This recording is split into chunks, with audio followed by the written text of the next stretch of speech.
Os damos la bienvenida a nuestro culto virtual de la Iglesia Cristiana Cristo Viene en Algeciras, este domingo 7 de marzo de 2021. Oramos. Padre, a ti sea la gloria, Señor. Bendito seas por siempre, porque tú eres Dios justo, santo y verdadero. En ti creemos, en ti confiamos. Te rogamos, Señor, que en esta mañana, a través de tu palabra, nos hables, nos fortalezcas, nos retes, eh, nos hagas ver la realidad, el mundo y nosotros mismos como tú lo ves, como tú lo comprendes, como tú lo quieres. Ayúdanos, Señor, a participar de la esperanza de tu reino y ser fieles a ti en esa espera esperanzada en que el dolor, el sufrimiento, la muerte y el mal que hoy vemos, sufrimos, incluso encarnamos en muchas ocasiones, tiene su término. A ti sea la gloria. En nombre de Cristo Jesús. Amén.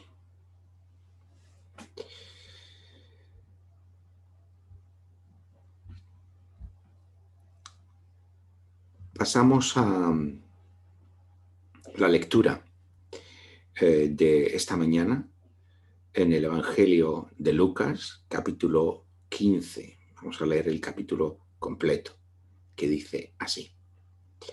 Se acercaban a Jesús todos los publicanos y pecadores para oírlo.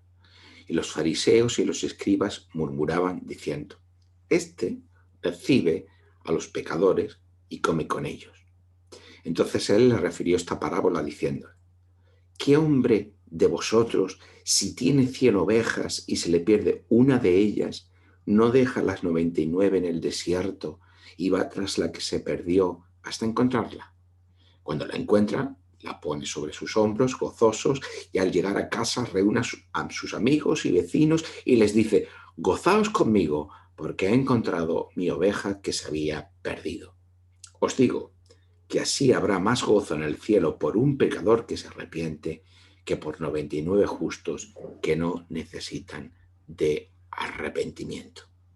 ¿O qué mujer tiene 10 dracmas? Si pierde una dracma, no enciende la lámpara, barre la casa y busca con diligencia hasta encontrarla. Y cuando la encuentra, reúne a sus amigas y vecinas y les dice, gozaos conmigo, porque he encontrado la dracma que había perdido. Así os digo que hay gozo delante de los ángeles de Dios por un pecador que se arrepiente. También dijo, un hombre tenía 2 hijos, y el menor de ellos dijo a su padre, Padre, dame la parte de los bienes que me corresponde, y les repartió los bienes. No muchos días después, juntándolo todo, el hijo menor se fue lejos a una provincia apartada, y allí desperdició sus bienes viviendo perdidamente. Cuando todo lo hubo malgastado, vino una gran hambre en aquella provincia y comenzó él a pasar necesidad. Entonces fue y se arrimó a uno de los ciudadanos de aquella tierra, el cual lo envió a su hacienda para que apacentara cerdos. Deseaba llenar su vientre de las algarrobas que comían los cerdos, pero nadie le daba. Volviendo en sí dijo, ¿cuántos jornaleros en casa de mi padre tienen abundancia de pan? Y yo aquí perezco de hambre. Me levantaré e iré a mi padre y le diré, Padre, he pecado contra el cielo y contra ti. Ya no soy digno de ser llamado tu hijo. Hazme como a uno de tus jornaleros. Entonces se levantó y fue a su padre. Cuando aún estaba lejos, lo vio su padre y fue movido a misericordia. Y corrió y se echó sobre su cuello y lo besó. El hijo le dijo, Padre, he pecado contra el cielo y contra ti. Ya no soy digno de ser llamado tu hijo. Pero el padre dijo a sus siervos, sacad el mejor vestido y vestidle, y poned un anillo en su dedo y calzado en sus pies. Traed el becerro gordo y matadlo, y comamos y hagamos fiesta, porque mi hijo, muerto era y ha revivido, se había perdido y es hallado. Y comenzaron a regocijarse. El hijo mayor estaba en el campo. Al regresar, cerca ya de la casa, oyó la música y las danzas, y llamando a uno de los criados le preguntó qué era aquello. El criado le dijo: tu hermano ha regresado y tu padre ha hecho matar el becerro gordo por haberlo recibido bueno y sano. Entonces se enojó y no quería entrar. Salió por tanto su padre y le rogaba que entrara. Pero él, respondiendo, dijo al padre: ¿tantos años hace que te sirvo, no habiéndote desobedecido jamás, y nunca me has dado ni un cabrito para gozarme con mis amigos? Pero cuando vino este hijo tuyo, que ha consumido tus bienes con rameras, has hecho matar para él el becerro gordo. Él entonces le dijo: hijo, tú siempre estás conmigo y todas mis cosas son tuyas. Pero era necesario hacer fiesta y regocijarnos, porque tu hermano estaba muerto y ha revivido, se había perdido y ha sido hallado. Amén.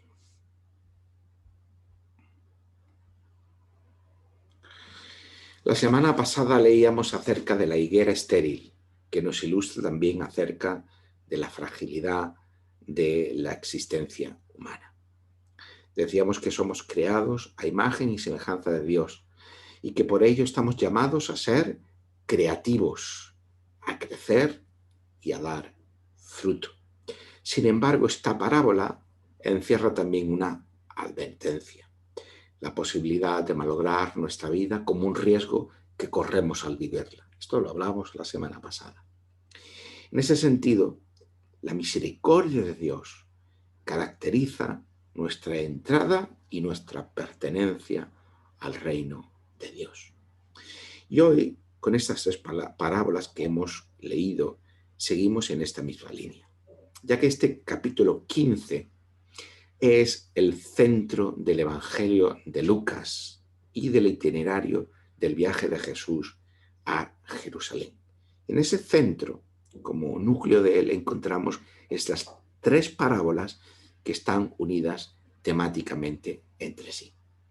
Tenemos la parábola de la oveja perdida, de la moneda perdida y del hijo perdido.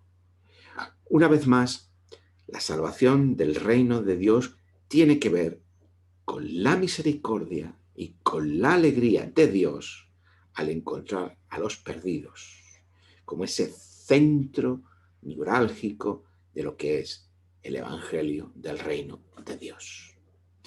Las tres parábolas están enfatizando lo mismo, que Dios es misericordioso, que está en búsqueda de los perdidos, los extraviados de su pueblo, de su reino, y que una vez que son encontrados, hay alegría en Dios por haberlos encontrado.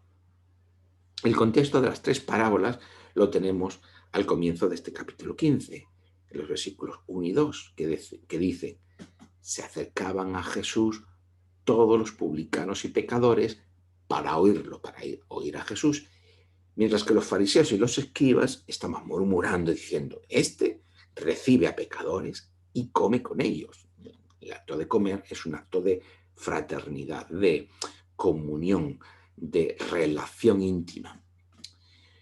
Aquí tenemos dos grupos de personas con los que Jesús se relaciona. Por un lado, los fariseos y los maestros de la ley, y por otro lado, publicanos y pecadores.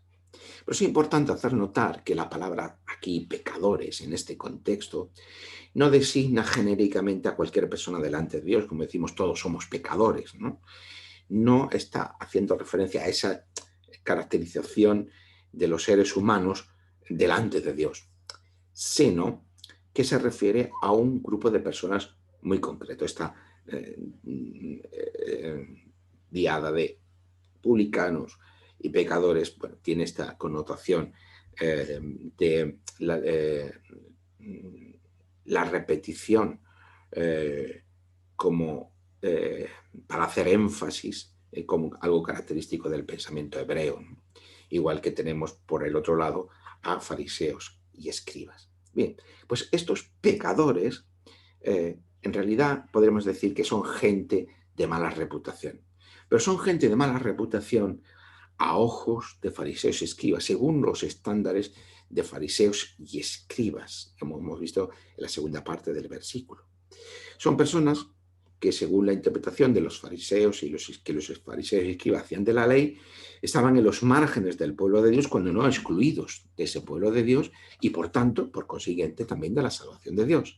No olvidemos que en la Biblia pertenecer al pueblo de Dios es sinónimo de ser alcanzados por la salvación de Dios. Eso es algo muy importante, no olvidar nunca, porque la perspectiva de la Biblia nunca es de una salvación individualista, sino siempre como la salvación tiene el contexto siempre de ser pueblo de Dios. Muy bien.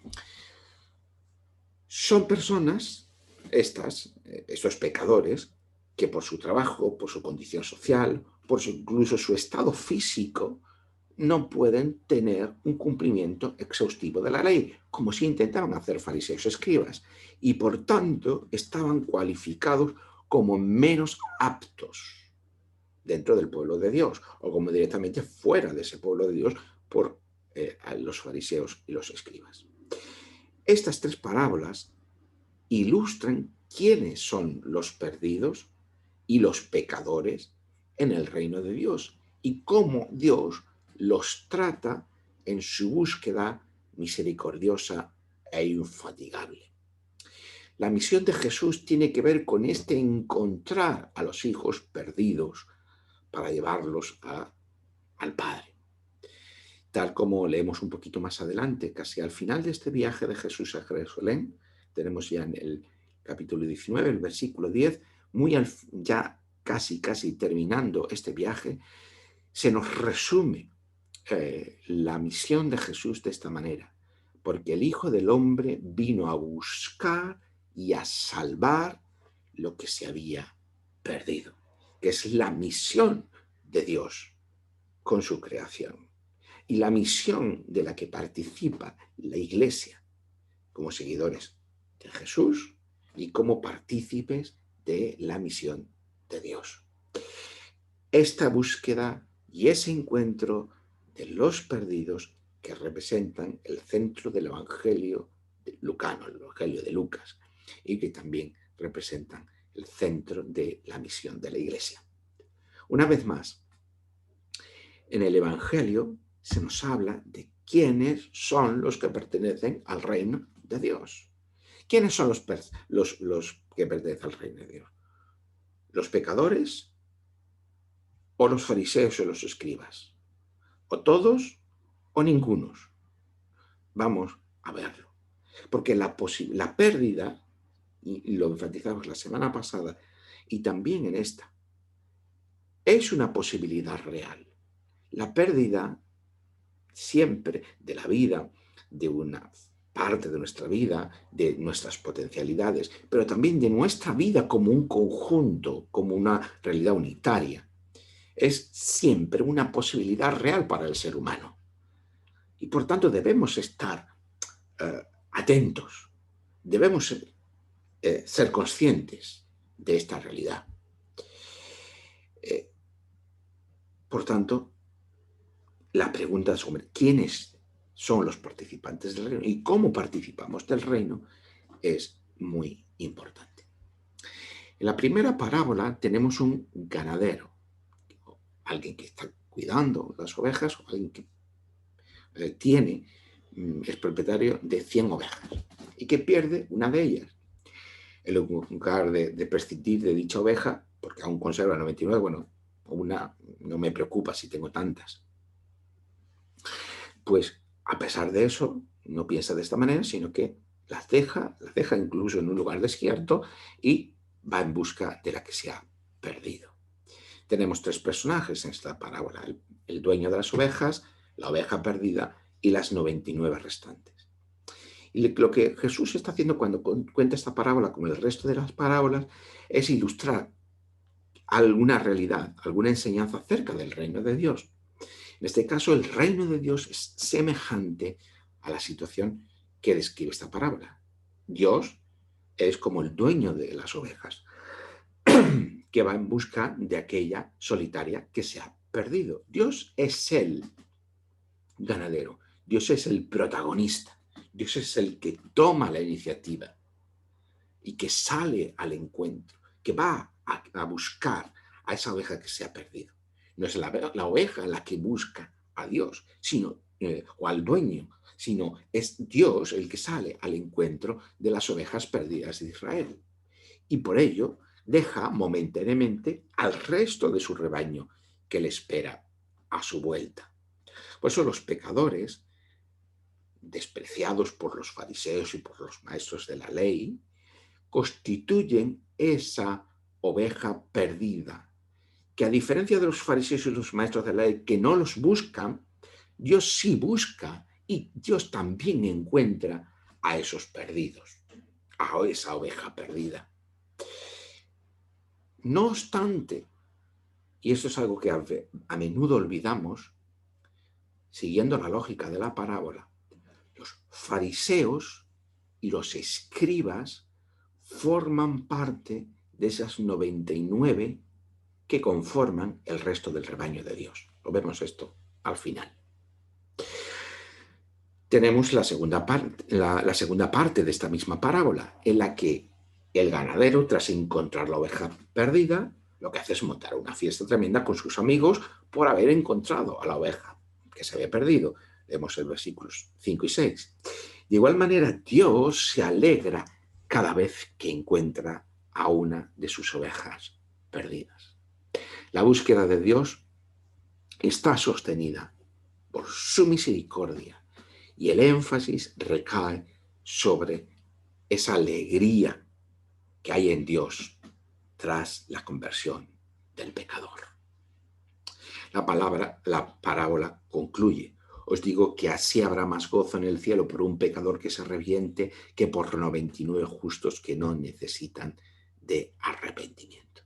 De esta manera, se nos dice que aquellos pecadores excluidos por fariseos y por escribas son auténticos participantes del reino de Dios. Y la clave es que dicha participación en el reino no deriva de cumplir con las prescripciones de la ley, como pensaban fariseos y escribas, sino de su respuesta a la búsqueda misericordiosa de Dios. Lo que marca la pertenencia al reino, están diciéndonos estas parábolas, no es la ley, sino es la búsqueda misericordiosa de Dios y la respuesta que damos a Dios que nos está buscando. Dios nos busca y nosotros tenemos que responder a esa búsqueda. Los fariseos y los escribas son esos 99 justos que, según su opinión, no necesitan conversión porque ya pertenecen al pueblo, porque ya se consideran cumplidores de la ley. La segunda parábola nos narra cómo una mujer que tenía 10 monedas de plata, al darse cuenta de que ha perdido una de ellas, se pone como loca hasta encontrar la moneda perdida. De igual manera ocurre en el reino de Dios. Cuando Dios está en búsqueda incesante de aquellos perdidos de su pueblo. A veces solemos pensar que el ser humano está en búsqueda de Dios. Y lo que nos están mostrando estas parábolas es que es lo contrario. Que Dios es el que busca al ser humano. No que el ser humano busque a Dios, sino que Dios busca al ser humano. Una vez más, los pecadores, de que hablamos al principio, son como esa moneda perdida que Dios busca. Y los fariseos y los escribas son el resto de monedas que conforman las posesiones de Dios. Lo que hemos leído en los versículos 8 al 10.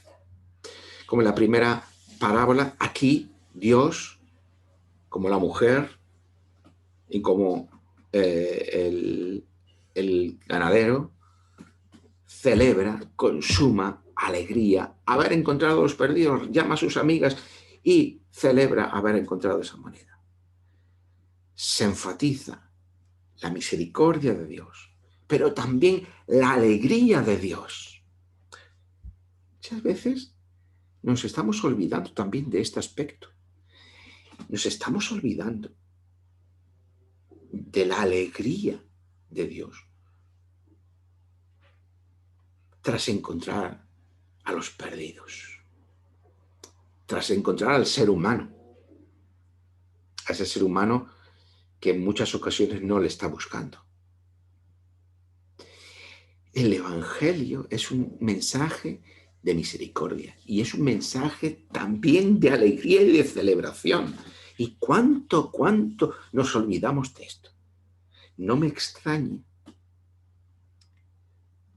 que muchas veces nuestros cultos no sean una verdadera celebración. ¿Por qué? Nos hemos olvidado de esta alegría celebrativa de Dios como parte esencial de su salvación. En tercer lugar, tenemos la más extensa y detallada parábola, que es la parábola del hijo perdido, sobre la que se ha escrito tanto, sea en la literatura, en el arte, en el cine. Esto se ha representado de una y otra vez en múltiples maneras. Por lo tanto, hoy no vamos a tratar detalladamente esta parábola, pero vamos a destacar esos elementos principales que son comunes a las otras dos parábolas. Y una de las cosas que quiero que nos fijemos hoy es cómo no es lo mismo leer o predicar la palabra del hijo perdido fuera de su contexto, la leemos como un relato en sí mismo, que leída en su acompañada de las otras dos parábolas que la anteceden y que nos dan la pista de lectura de la propia parábola, así como del contexto en el que se encuentran en la unidad mayor dentro del Evangelio de Lucas, que es ese viaje de Jesús que no olvidemos, Jesús está viajando a Jerusalén desde esa experiencia de la transfiguración que veíamos y cómo ha salido, está de viaje el camino hacia Jerusalén a los acontecimientos que allí le esperan. Y como centro de esa narrativa tenemos estas tres parábolas. Y a veces nos hemos centrado tanto en esta parábola del hijo perdido que hemos olvidado este contexto que nos permite entender mejor la parábola del hijo perdido. En este relato tenemos un padre con dos hijos. Uno de los hijos, el hijo menor, malgasta su vida viviendo perdidamente, como encontramos en esa expresión en nuestra versión de Reina Valera. Mientras que el otro hijo, pues se queda, que es el hijo mayor, se queda en casa de su padre, pues siéndole fiel y obedeciéndole. Sin embargo, cuando el hijo perdido toca fondo en ese descenso existencial, personal, vital, recapacita y vuelve a casa de su padre en una actitud de conversión. Y esta es una bellísima parábola que precisamente se convierte en paradigmática porque ilustra lo que es la conversión. Esa conversión que lleva a la pertenencia al reino de Dios. Que como siempre digo, la conversión no es dejar una religión para coger otra. La conversión no es sentir una serie de emociones. La conversión no es adquirir una vida moral con unos patrones morales nuevos La conversión no es nada de esto. La conversión es volvernos a la casa de nuestro Padre, Dios. A ese Padre que no hemos buscado, pero que Él sí nos está buscando. Cuando nos damos cuenta que no hemos estado buscando a Dios, pero que Él sí nos busca a nosotros hasta encontrarnos, esa orientación radical a la casa del Padre es la conversión. Y si no, no es nada. Lo demás es completamente periférico.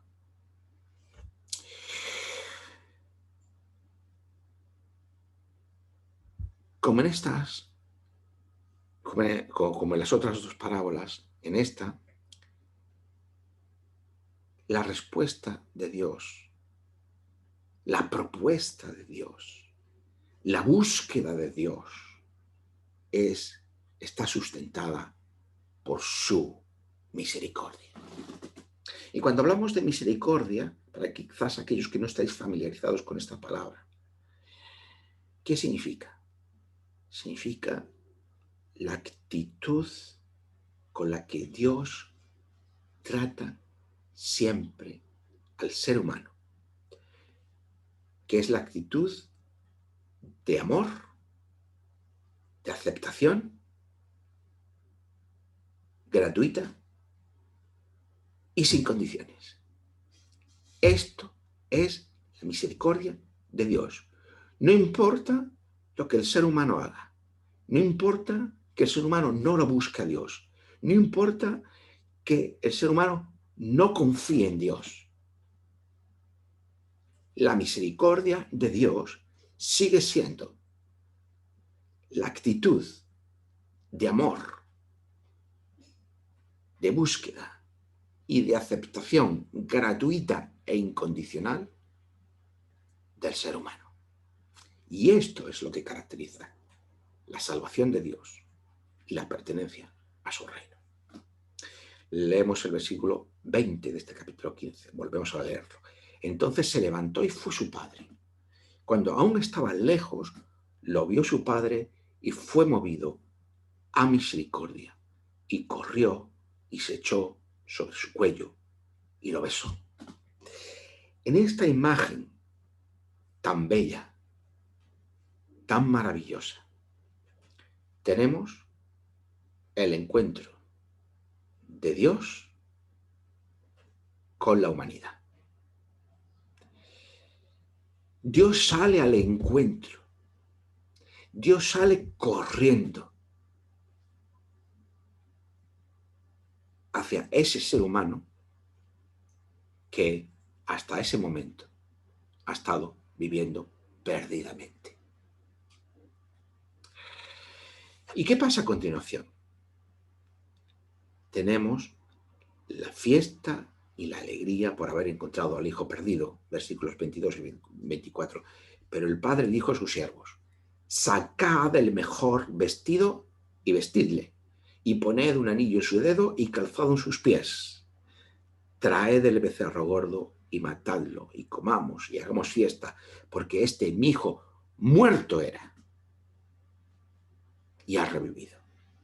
Fijaos cómo en el Evangelio de Lucas constantemente se está enfatizando la salvación como una cuestión de pasar de muerte a vida.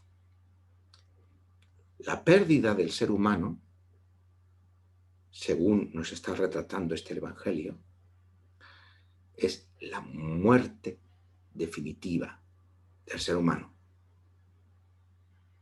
Y la salvación es pasar de esa muerte a la vida. Estas son las metáforas que está usando el Evangelio para hablarnos de qué significa esa salvación. Si otra de las metáforas es la pérdida de la que hablamos la semana pasada también. Si había perdido este hijo mío y ahora es hallado. Y comenzarán a regocijarse, a alegrarse, a disfrutar de ese encuentro, de esa vuelta. Los énfasis se repiten aquí como las otras dos parábolas. El Padre, como Dios en su reino, recibe, movido por su misericordia, al Hijo perdido, que representa ¿a quiénes? Aquellos pecadores del principio, que son rechazados por los fariseos y los escribas.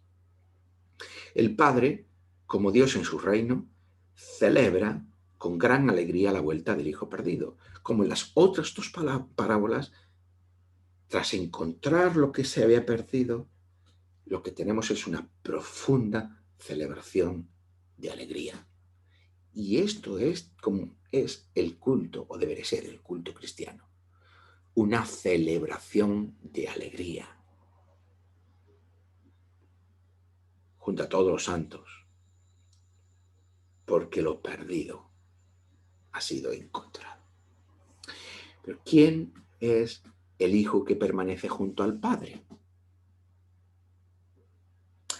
Siguiendo la lógica y el contexto de los relatos anteriores, el Hijo mayor no puede ser otro que los fariseos y los escribas.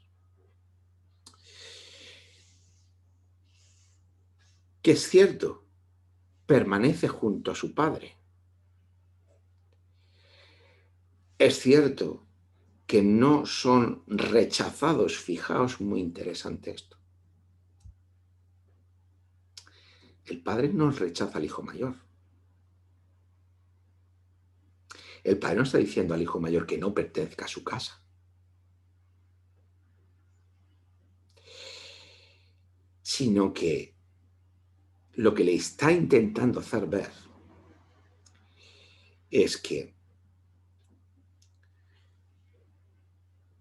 el hijo mayor no se está alegrando como el resto de la casa, porque el hijo perdido, su hermano, haya vuelto a casa. Y esa es la actitud que los fariseos y los escribas están teniendo con aquellos pecadores, con el resto. No está diciendo que no formen parte del pueblo de Dios, está diciendo que no se están alegrando, porque en realidad los fariseos y los escribas no se alegran de que aquellos pecadores puedan ser recibidos en el pueblo de Dios y que sean auténticos participantes de su reino.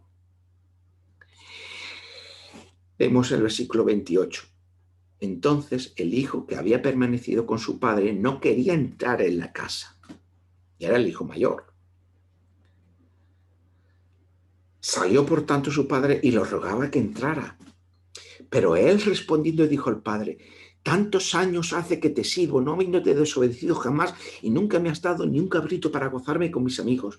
Pero cuando vino ese hijo tuyo que ha consumido tus bienes con rameras, has hecho matar para él el becerro gordo. De manera significativa a los fariseos y a los escribas les retrata, o se les retrata a través de este hijo. Este hijo mayor está retratando a los fariseos y a los escribas, los está definiendo. Y Dios,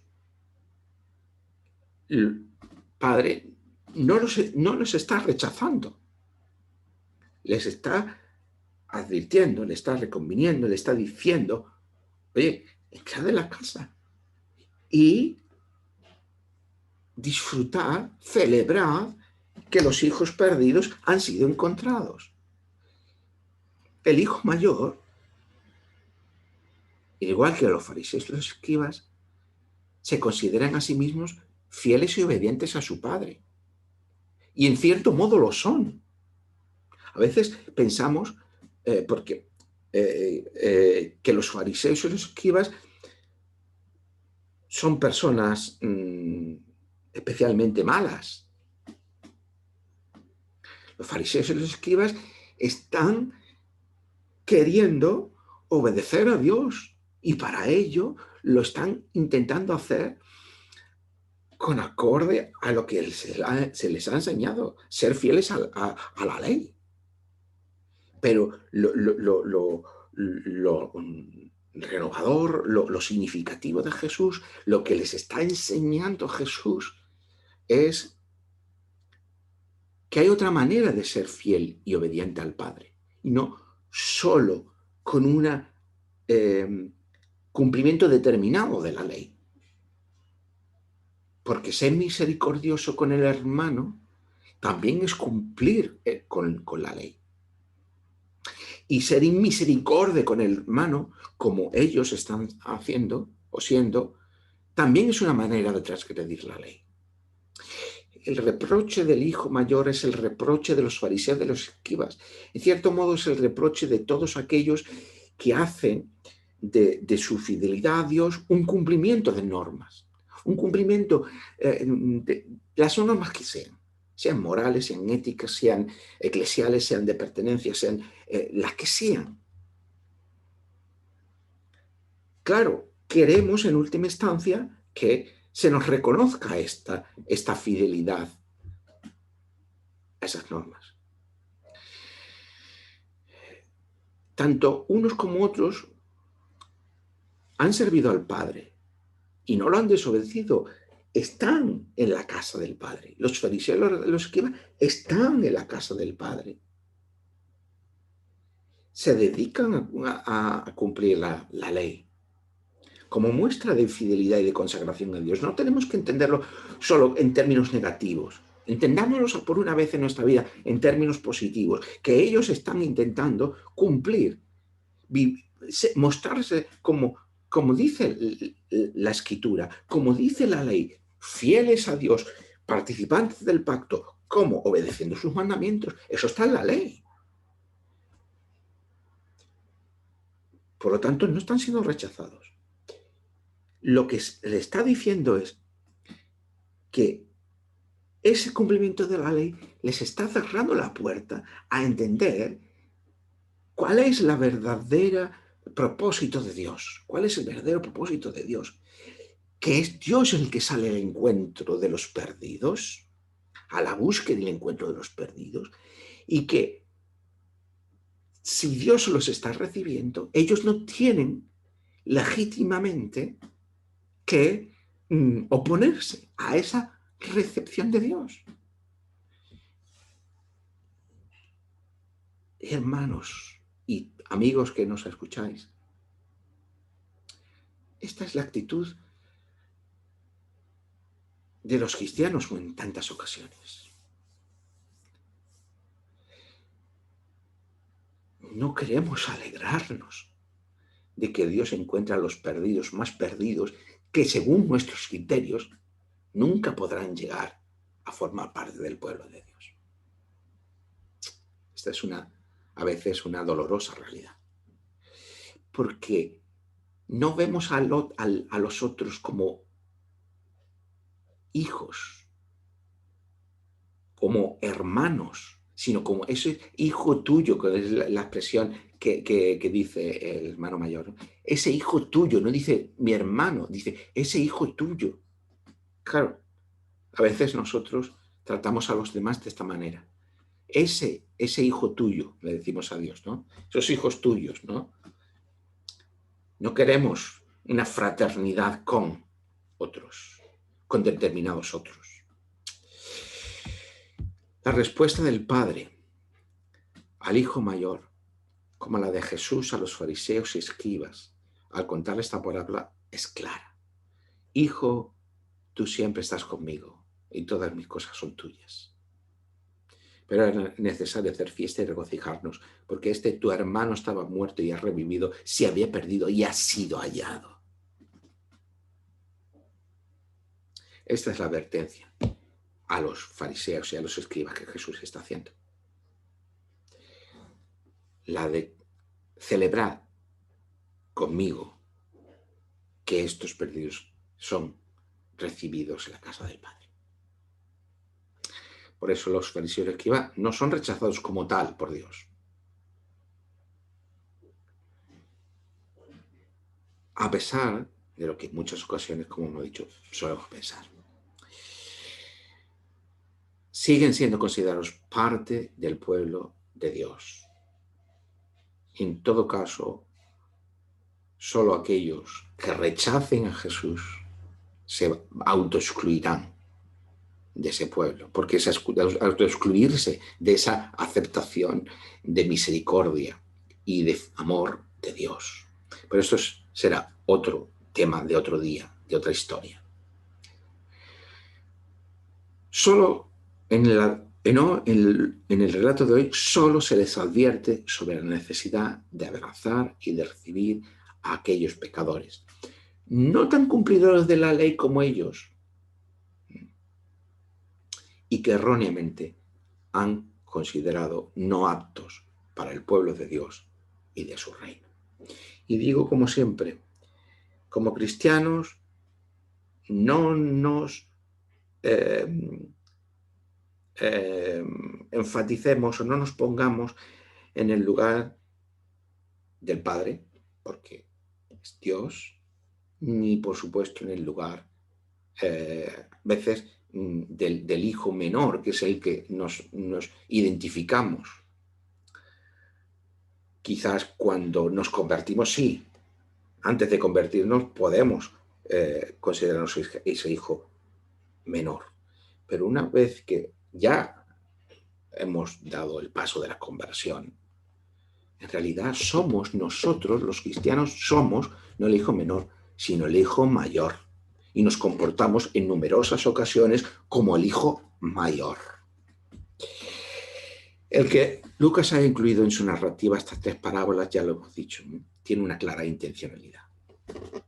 Es enfatizar que el núcleo, lo decisivo del Evangelio, de las buenas noticias del reino de Dios, es la misericordia de Dios, que la pertenencia al pueblo y al reino de Dios no está determinada por el cumplimiento de aquellas leyes que marcaban la frontera de ese pueblo, el sábado, la circuncisión y las leyes de pureza, sino por la conversión, por volverse a Dios y recibir el trato misericordioso de Dios, como también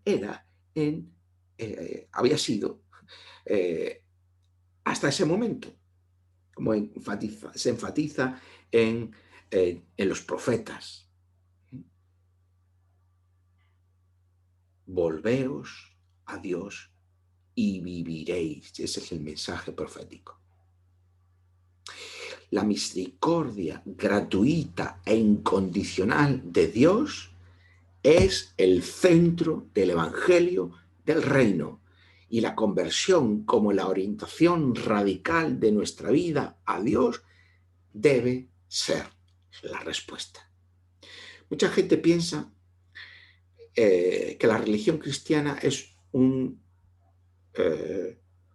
conjunto de prácticas religiosas que están destinadas a obedecer normas morales, prescripciones éticas, cumplimiento de festividades o ritos, sea el bautismo, la comunión, bodas, funerales, que fuere, o tener una etiqueta que crea una identidad de soy cristiano y por el contrario no soy, y me ponéis otra etiqueta, la que queráis. ¿Vale? Incluso dentro del propio cristianismo, muchas veces usamos la etiqueta soy evangélico porque no soy, pues, otra cosa. Y a veces, desgraciadamente, incluso dentro de los evangélicos, soy un evangélico particular para no ser otros evangélicos particulares. Sin embargo, no nos engañemos. Lo que nos enseñan estas parábolas es que nada de eso nos hace cristianos, ni participantes del reino de Dios. Como tampoco lo eran la circuncisión, el sábado, las leyes de pureza, tampoco esos aseguraban la pertenencia al pueblo de Dios, a ser participantes del reino en el tiempo de Jesús, sino el que la aceptación radical de Dios como un Dios de misericordia y de gratuidad de vida. Dijimos que la parábola de la higuera estéril encerraba la advertencia del peligro de malograr nuestra vida. Y en estas 3 parábolas encontramos a los perdidos, simbolizados por la oveja perdida, la moneda perdida y el hijo perdido. Y ese hijo perdido ilustra de una manera tremendamente expresiva qué supone malograr una vida. Una vida que tiene todo el potencial para crecer creativamente como respuesta a Dios, pero que por estar centrada en el yo y los deseos egoístas acaba descarrilando completamente. Sin embargo, como ya dijimos la semana pasada, mientras disfrutemos del don de la vida que Dios nos da, siempre tendremos a nuestra disposición la oferta de Dios de amor y de misericordia, y por tanto siempre podemos volvernos a Él y comenzar de nuevo. Y por eso, en esta mañana te invitamos a unirte a nosotros, pero no como una religión, no como solo ir a los domingos a una iglesia o acudir virtualmente a este culto, sino unirte a nosotros como que no somos mejores que nadie, que no nos cualifica nada que hagamos en nuestra vida, que no estamos por encima de nadie, que no somos más santos que nadie, que no nos creemos más sabios que nadie, que no pensamos que estamos por encima de nadie, sino que somos una comunidad de perdidos que han sido hallados por el amor y la misericordia de Dios. Esa es nuestra comunidad, y la comunidad que queremos ser, y la comunidad que somos, que nos define.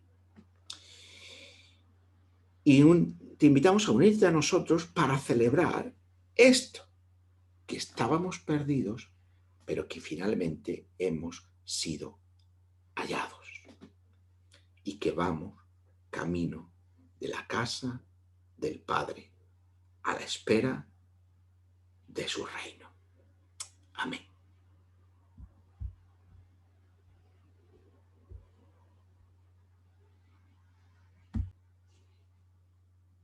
Terminamos con un himno.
terminamos con una oración. Padre, te regocijas cuando uno de tus hijos es encontrado porque ninguno es sin valor para ti. Nos presentamos humildes y en obediencia de manera que tú quieras contarnos entre tus más valiosas posesiones. Danos ojos para ver el incalculable valor de cada persona, por medio de aquel que se hizo hombre para la salvación de nuestras vidas, Jesucristo. Esto oramos en el nombre del Padre, del Hijo y del Espíritu Santo. Amén. Que el Señor nos bendiga y nos guarde. Amén. Por último, en el día de hoy queremos hacer un agradecimiento y compartir un anuncio con todos nuestros seguidores. Queremos agradecer a todos los que nos dedicáis un ratito a escucharnos, aunque no pertenezcáis a nuestra comunidad de fe en Algeciras. Muchas gracias por vuestra atención y por vuestro apoyo. Por otro lado, queremos haceros partícipes de una iniciativa que ponemos hoy en marcha. Que si tenéis preguntas o comentarios sobre nuestras predicaciones, podéis hacérnosla llegar a través de los comentarios, ya sea en nuestro canal de YouTube o en nuestra página de Facebook. Nosotros las vamos a recopilar y grabaremos un vídeo con las respuestas. Cuando tengamos 4 o 5 preguntas, pues las haremos una recopilación y las contestaremos y grabaremos un vídeo con ello. Y así las hacemos después llegar por los canales habituales. Muchas gracias y que Dios os bendiga y os guarde.